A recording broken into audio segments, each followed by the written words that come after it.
welcome to the Zadzooks Happy Hour, a podcast providing commentary on the latest in film, TV, games, and comics. My name is Todd Stoll, and I'm joined by 25-year veteran reporter covering pop culture, video games, and technology for the Washington Times, Joseph Zadkowski. Hardy har har. So funny. We're going to jump in real quick because we got a lot to talk about, including 2 on-location Halloween Fright Night style events. Yes. One that you attended solo yes. or with your kid. One that you attended with me. Yes. And then we've got 3 films, which we're going to do quickly. I screened Crazy Rich Asians. You've done Ocean's 8, and you also did Jurassic World Fallen Kingdom. I'm going to go first to get it out of the way. Crazy Rich Asians has made about $200 million at the box office. I will say is it follows a very formulaic rom-com. Boy meets girl, boy introduces girl to family, trouble ensues, people aren't very nice, they sort of split apart, and it takes some level of degree to get them back together, and he proposes in a stereotypical way. Add in Chinese culture and sort of the family dynamic around things where the parents have to be accepting of the individual who is not rich and who does not really have a bloodline to speak of that is terribly popular, and there's your movie in a nutshell.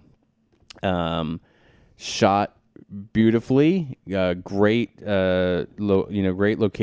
Standout sort of cast member, I would say, is the YouTube star Awkwafina, who's got a lot of... Never heard of her. A lot of lines thankfully written for her that she plays beautifully. She has a brother who is single, who is a serious creeper, who likes to Instagram photos and constantly is telling the lead how much he loves her, and, it is what it is. So, of the typical rom-com movies, this doesn't really break that big of a mold other than the fact that all the characters are Asian.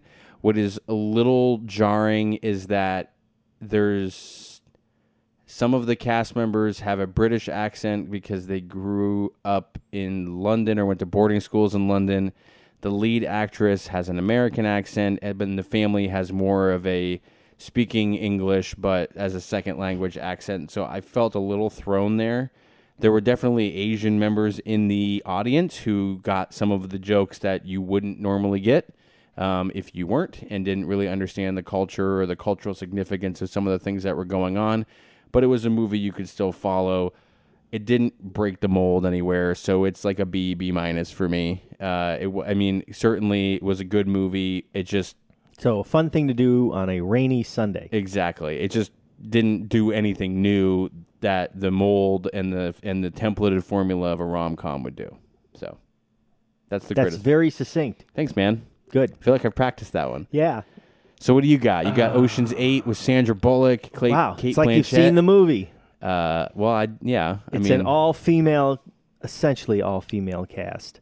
Is Michael Stuhlbarg in it? And Michael Stuhlbarg is not in it, but he is in The Looming Tower as Richard Clark, and he's really good. Okay.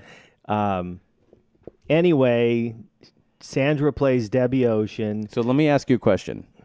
Is this movie follow the same formula as 11, 12, and 13?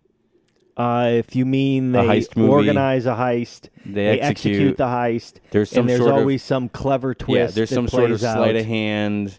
Yeah. And then they end up rich, and then they walk off into the sunset. Same thing? There you go. You got the movie. So was there a need for this? No. Was there Other than the fact that it's fun to watch these women on screen work together. Yeah, but I'm saying... No, it was unnecessary. Set that aside. Did they need to have a... It's not a prequel, right? It follows in line. So it goes 11, 12, 13, 8. Because supposedly Debbie Ocean is the sister of Danny Ocean, and Danny's supposedly dead. Mm-hmm. But they've had 3 movies. Right. And now they've added a 4th. That's correct. And this is not like a Ghostbusters female reboot in the sense that they're starting from scratch. This is a continuation. This is a continuation. So do you feel like that helped it? Yeah. Yeah. Even though I have no background in the previous 3. So you've never seen them? No. Okay. No. All right. I found it to be enjoyable. I didn't think it was... There were very few risks in this movie. There were no risks. There were no major surprises in this movie, other than the fact that every time you'd see a new cast member, you go, "Oh wow, I can't believe she's in this." Who was the villain? You know who ends up being the villain is the guy on the late night show, James Corden. James Corden? Corden, mm-hmm. Yeah. And he plays a real moron, and he was really unnecessary. He's like an insurance inspector. They're stealing something from the Metropolitan Museum of Art's yearly gala. Mm-hmm. That's the premise. Mm-hmm. And if they get away with it, they're going to be super rich. And it involves actress Anne Hathaway playing an actress in the movie. And Mindy Kaling. And Sarah Paulson, who, much like Michael Stuhlbarg, is appearing in everything now. I wonder if they have the same agent. I don't know. And Helena Bonham Carter. Which is rare to see her outside of that's correct. Out of a Tim Burton film. That's correct. So it's kind of fun. Yeah. The costuming's beautiful. The way they shoot the Met Gala is beautiful. Mm-hmm. But it doesn't need to be a 4K movie. Okay. Because it just... Was it 4K? Yeah. Oh. I saw it in 4K. And the thing I'd mentioned in my review was the fact that these women look great. And they look great in 4K. Normally, when you see actresses or actors in their 50s, they start really looking a little craggly around the edges in 4K because you can pick up every blemish and I didn't see heavy makeup. But here's the thing. I think of those actresses, many of them have aged much better than their male counterparts. Oh, I agree. Yeah. Well, it pays off. Yeah. Because you can't see anything. With the exception of Clooney, who looks like he's still in his 30s. Right. Brad Pitt's definitely aged. And he's the other main character. That's right. Isn't Matt Damon a character in that too? Matt Damon, Don Cheadle. So anyway, I liked it. I'll give it a solid B. Definitely something to rent and watch. Mm-hmm. Now, date night movie? Yeah, I guess. Right. Another movie that didn't need to be made, Jurassic World: Fallen Kingdom. Chris Pratt's probably the luckiest man alive at this point with the amount of stuff he gets to do. And this film follows that same tired formula. Can man coexist with the dinosaur? And now we've got dinosaurs invading Northern California and living underneath John Lockwood's partner's mansion. So I know this movie was panned when it came out. Did you watch this? Did you ever see it? No, my kids did, and they loved it. Really? Right, because it's dinosaurs. But my understanding is even though it received really negative press, it still made the most money. 1.3 billion. Billion. It's the most, I think, of any of those films. Right. Of any of the Jurassic World movies, it's the highest grossing one. So guess what? They're going to make another one. They're going to make another one. Of course they're going to make another one. Right. They're not going to listen to me. I didn't despise the movie. I wish they had spent more time showing dinosaurs and less time dealing with the human drama of it. Mm-hmm. This guy was supposedly the director trying to create a monster movie, like an in-the-house monster movie with dinosaurs. And, okay, that's interesting. But I'm much more interested in seeing like a Allosaurus walking around and what it does and all that kind of stuff. So they create a new dinosaur called the Indoraptor, which is not to be confused with the dinosaur, the Indominus Rex they created in the previous movie, another hybrid. Does it look great in 4K? Of course it looks great in 4K because you get to look at all these cool dinosaurs. So does the island blow up in the end? Oh, it blows up at the beginning. It's a volcanic eruption. They're trying to get the dinosaurs off the off Isla, whatever it's called. And what happens is they convince Claire, the park operations manager, formerly, and Owen Grady, Chris Pratt, and Bryce Dallas Howard to come back. Chris Pratt, you mean? Pratt.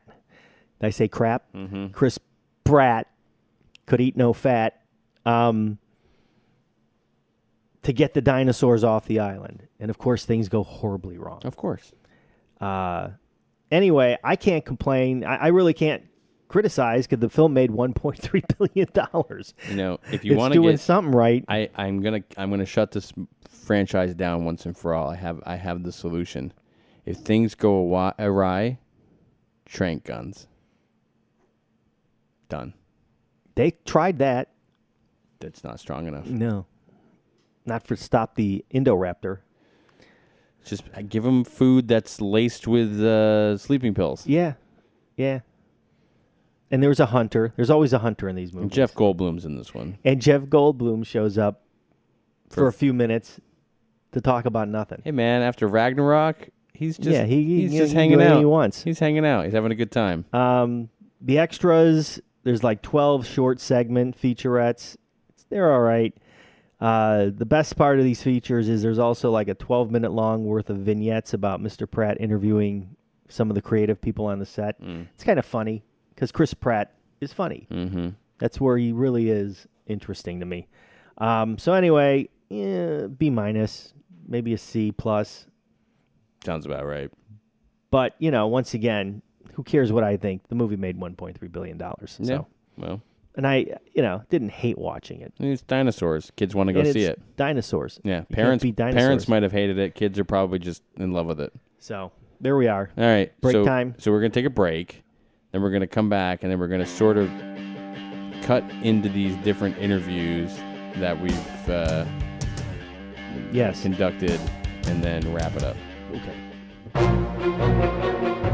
Communities Digital News, built by the writers and editors that deliver the news 24 hours a day. Visit comdiginews.com. That's COMMDIGI news.com. And support the next evolution in news. What were you doing last night at 10:30? Getting ready to leave a theme park.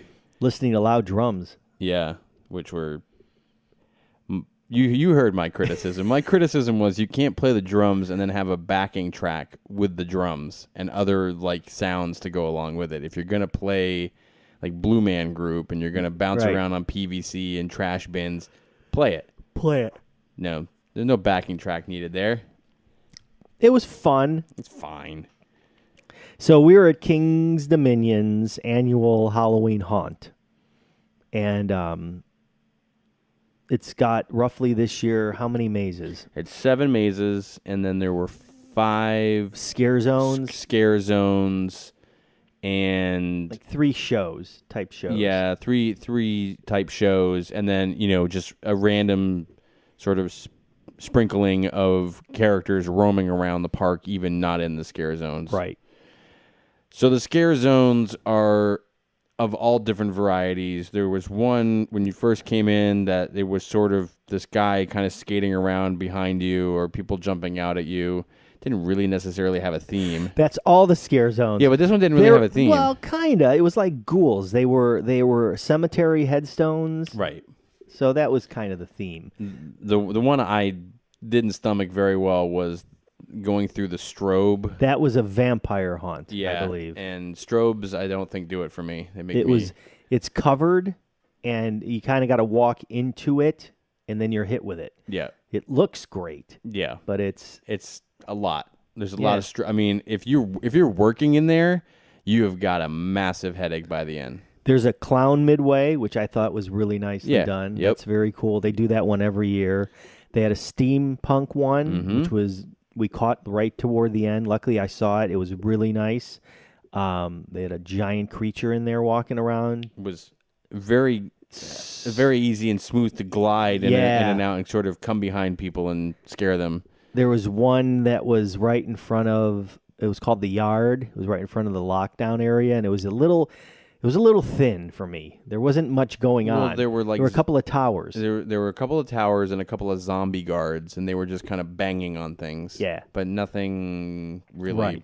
But it was almost like the pre-show for lockdown before you got into the other one, which was a prison zombie riot of some type, which wasn't bad either. But they used to have an homage to Area 51 there that was much cooler. Yeah, I would say the lockdown was probably my least favorite. What was your favorite? Well, that was tied with Blackout because I don't really like going into places where you can't see anything. Blackout's pretty great. That was probably the only time my heart started going a little bit. The first minute. Mine was more just trying not to fall. And I made you go first, so that was thanks. Always appreciated. Yeah, I appreciate that. Just in case. But then you could see some light, and it wasn't that bad. I couldn't. So was it that you could see light or that your eyes adjusted? Probably your eyes adjusted. Yeah. Right? So I think the biggest bang was for when you first went into it. Yeah, it's pretty amazing. I love the schoolhouse. The zombie high. That was a lot of fun. It was really well dressed. And it was really warm. It was and hot. Moist. It was hot in there. And next door to that is a bayou. Which was very much like the unnecessary surgery, Louisiana swamp voodoo, like very, very Cajun, very Cajun, and hot, like in Louisiana. And I cut you off. I know you like the zombie high one. There's a bus in the front with blood all over the windows. It's lit red. You just kind of go room to room. You had pointed something out. We ended up doing it twice. You had pointed out that there were jock straps hanging from the ceiling. Yes. I didn't notice that. I had pointed out that there was a shop class with tools out everywhere, and they were all bloodied. That was cool. You go into the receptionist area. There's like an old keyboard that's covered in blood. School nurse. The school nurse is one of the characters that sort of messes with you. Yeah. There's a dance that you go into.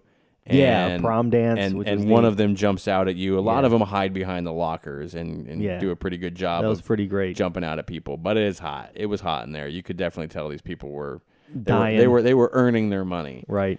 So Trick or Treat, which is more of a Victorian house with witches, goblins, and I didn't see any pumpkin heads, but I did see a couple of dolls up in an attic. There was one guy in that one whose head was upside down. Oh, I didn't see that. Like his head was flipped in the other way, which was a little weird. There's a corn stalkers. Is that what it's called? Which is one of my favorites. I think it's one of the longest mazes there. And you literally walk through a maze of corn, and there's guys dressed like the corn, demons that pop out, which is very cool. Their new one, did I hit all these yet? The new one is Condemned. Is that right? Yep. Condemned is a couple getting married or have been married or something, and they walk into another Victorian mansion, and things are not going well. Right. And there's a lot of, isn't that the one with a bed? Well, so what's interesting about that one is they give you flashlights because it's pretty poorly lit. Duh. Yeah. And so that's a very cool concept. And there are people hiding in very dark places, so you're really kind of having to move your flashlight around or they will jump out at you. Yeah. Now, of all of these things, they're very clear to point out. They will scream at you, some of them. Yeah. Don't touch the performers. They won't touch you. Right. But if you touch them, you're going to get thrown out. Right. So don't do that. If you're gonna go, get a fast pass because the line fright pass because the fast pass fright pass because the lines are long and they're gonna get terrible and they're going to be long. So get your parking, get your fright lane, get it done. The park is open. Most of the rides are open. So if you can get through all the mazes, you got enough time to do some roller coastering too, which is good. And there's some games that are open too, although you're definitely in the scare zones. So you might be playing a game and someone might sneak up behind you and mess with you a little bit. That's true. So, and I took a few minutes and interviewed Maggie, who is the PR manager for the park, and she offered us some insight on what she likes about the haunt, as well as how they set this haunt up, which is kind of cool. I am here with Maggie Sellers, the PR wizard at King's Dominion, and I have a background country and western band for some apparent reason. So Maggie, tell us a little bit about what year this is with King's Dominion for the Halloween haunt, and what's great and what's new. Yeah, so we're really excited about this. This is the 18th season, so every year we get bigger and better and scarier. So this year we're really excited to introduce a new maze. It's called Condemned, and basically the theme is a wedding party at a hotel that mysteriously disappeared. And so you and all these paranormal investigators are given a flashlight. It's pitch dark in there, and you're venturing through. Yeah. So the only light in that entire maze is a flashlight, and it's in your hand, so you see what you want to see. Every person standing in that line is given a flashlight to go through the maze. Yeah. Each group. Yeah. That's different. Yeah, it's very different. It's the first year that we've done that, and so we're really excited to see how that goes. And our maze designers have really worked to make sure that every detail that should pop with a flashlight definitely does. And it's a lot of eye-catching moments that you'll want to look, but don't look too closely because then a monster will get you. Cool. So you got to be careful. And then we also have a new scare zone. It's called the Yard, and so that plays off of our prison-themed maze in Safari Village called Lockdown. So in the Yard, these haunted guards are roaming the yard and keeping an eye on the prisoners around. So you got to watch out for them too. So they're hiding and lurking in all kinds of places. And then we're bringing back Blood Drums, which has been here in the park before, but it's back and we're really excited about it. It's a high energy percussion show, so you definitely want to get out there, get your heartbeat going, and they do some crazy stuff. Does it wander around the park or is it one spot? So it takes place out on our International Street Grand Bandstand. Got it. So that'll go on throughout the night in one place, so you can go and catch out their set and everything. That's great. Mm-hmm. Can you check me a little bit through the pre-production of a night like this? Like how many scare actors are on hand, and what kind of makeup is going on, and how long it takes to do this stuff before you're live? Yeah, so we have over 400 monsters that roam the park in the mazes and the scare zones. Any monster you see, there's 400 of them just roaming around ready to scare you.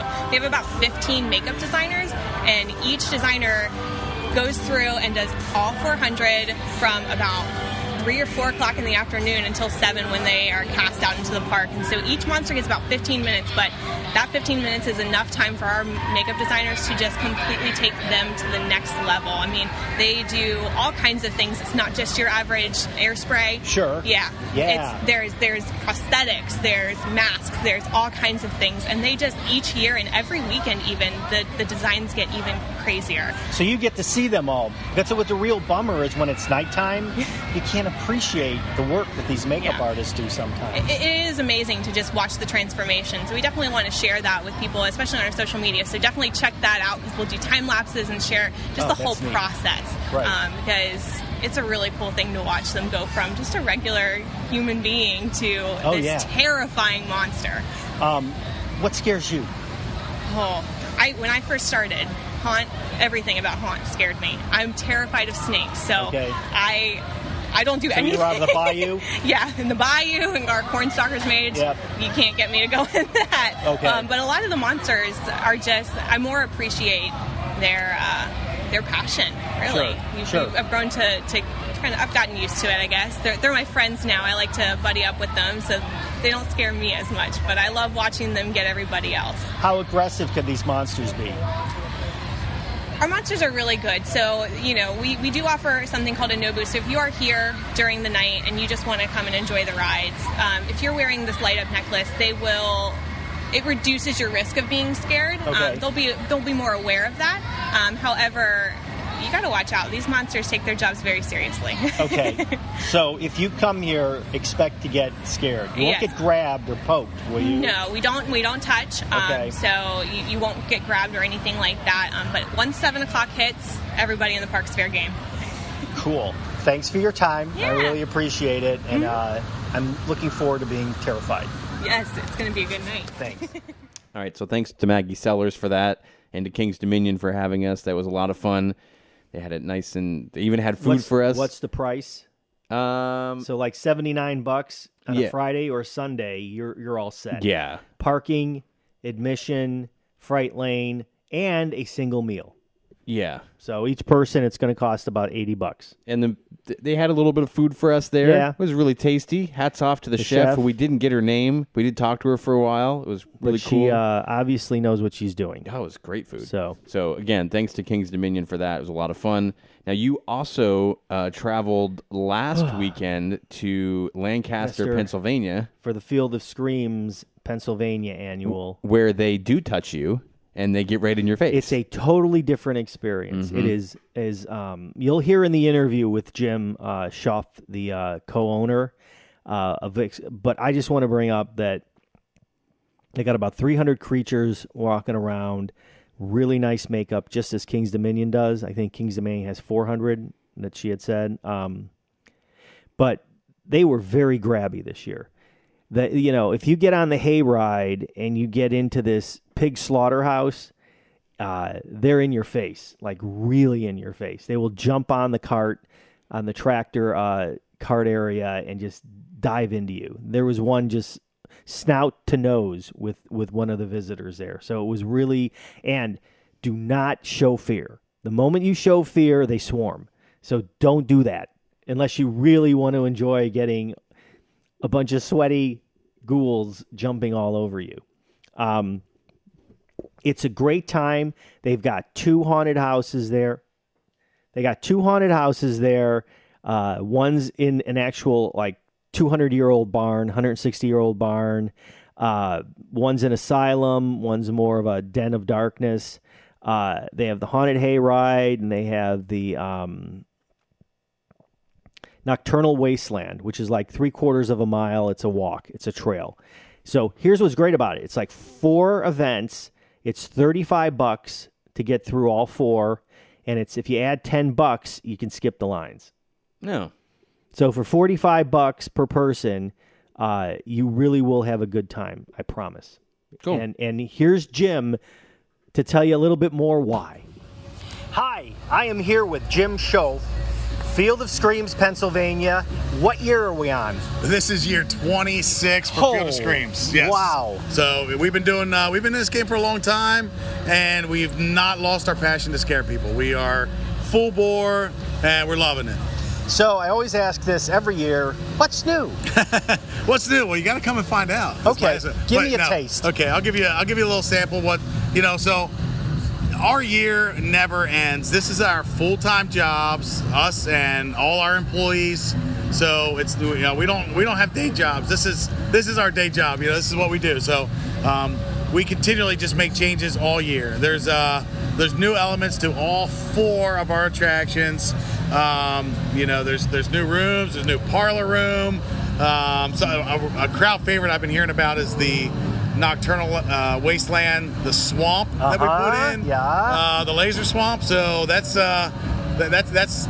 gotten rave reviews so far.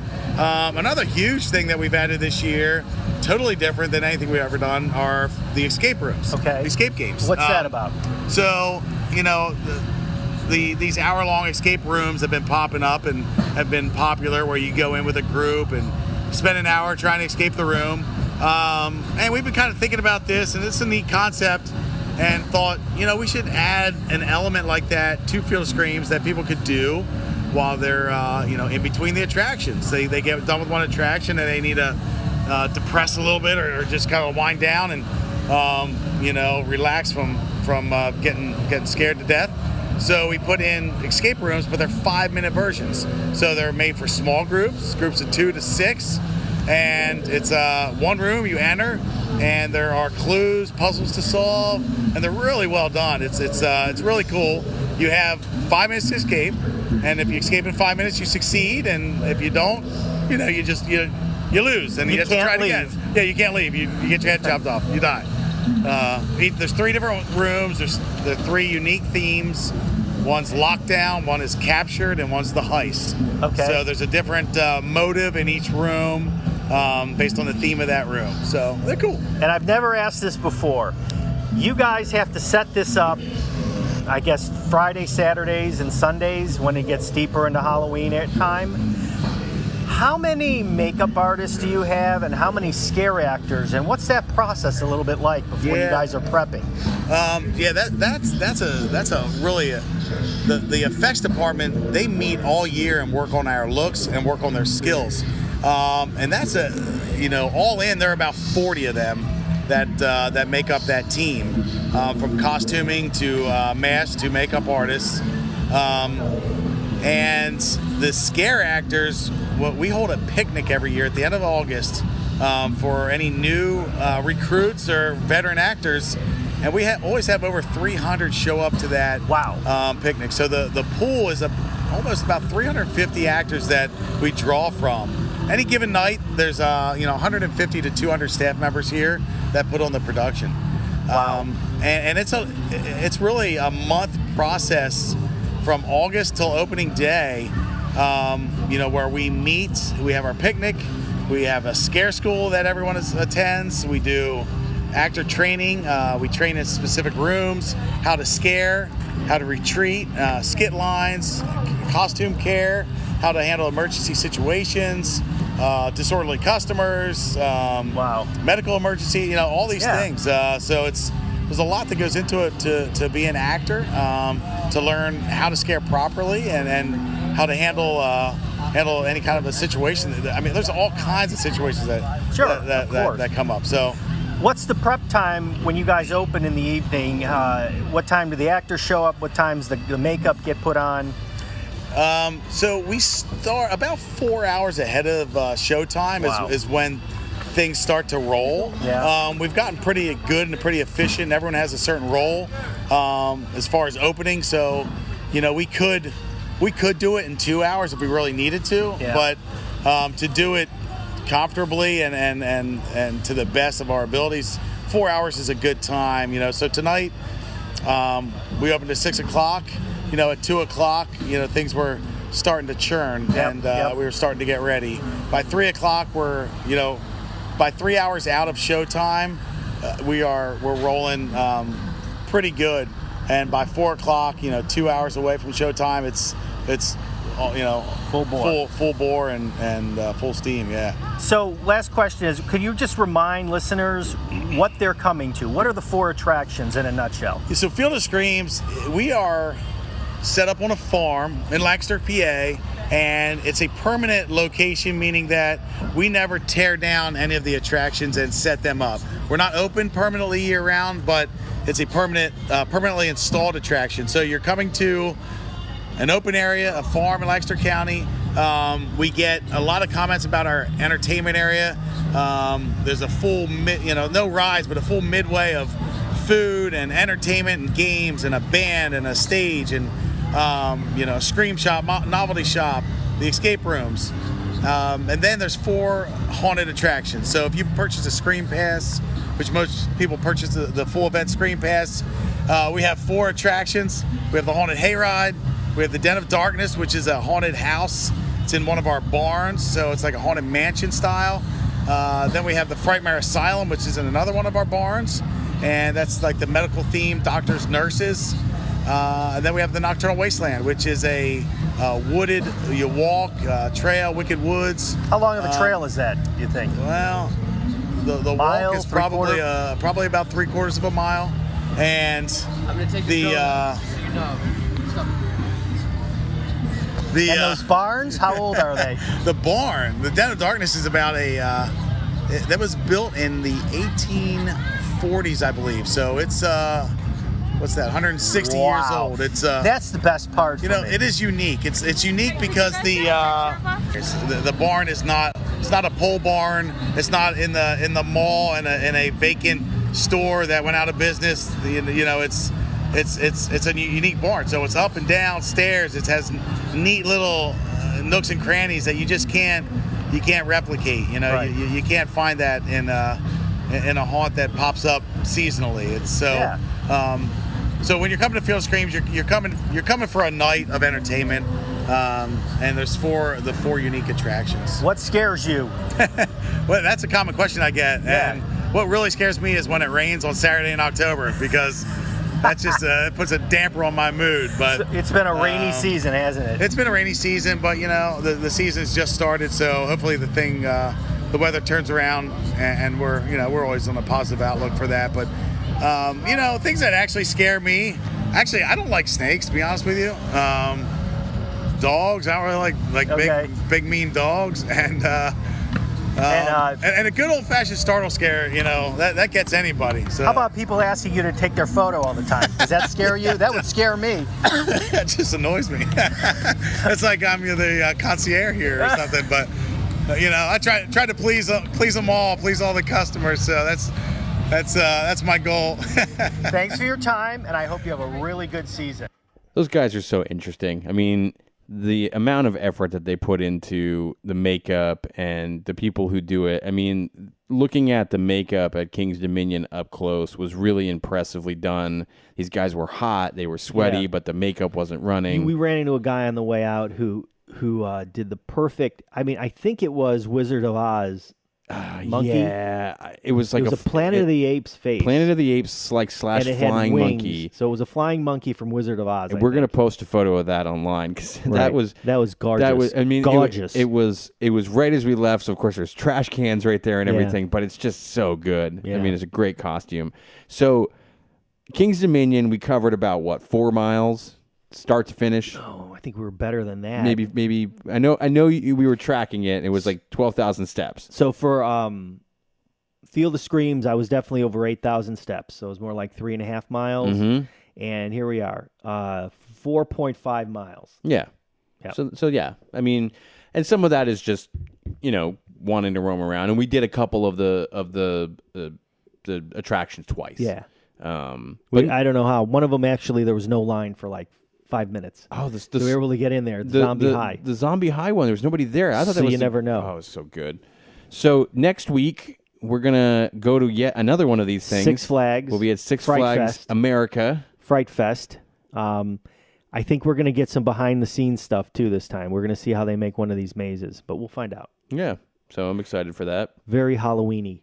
We're very Halloween-y this year. Well, you know what? Honestly, we kind of lead up to that every year. Yeah. Because there's a lot of horror and stuff that comes out. And I did get the Universal Monsters movie set, so I need to talk about that. That's like 30 films. All Frankenstein, all Mummy, all Dracula. How many have you done? None. But Creature of the Black Lagoon. But you are finally getting into one of my beloved shows, which is seasons 10 and 11 of the X-Files. Yeah. And you know what? I like it. Yeah. It's very fun. Yeah. I'm not going to go back and watch the first 9 seasons. No. I mean, once you hit like season 6, it's time to stop. Yeah. Because it doesn't really get much better from there. But I'm happy. Yeah, that's good. So that's a packed show. Better Call Saul, still good. Walking Dead comes back with Don't care. Andrew Lincoln's final 6 episodes. Yep. Don't care about that much either. We'll have some video. We'll have some photos. We're going to post those on ZadzooksHappyHour.com along with links to Joe's story. We'll have the link to the podcast as always. So check us out there. Follow us on Facebook. Yep. Do all the normal things that most people do. And we'll see if we can secure an interview with Brett Kavanaugh next week. He's doing lots of interviews, so I noticed. What the heck? I mean, you never know. Hey, man. I'm not going to make you say anything about this. Goodbye. Yeah, do you want to come to Six Flags with us and you can talk about it afterwards? That's cool. Because clearly you've got nothing else on your plate. See ya. See ya.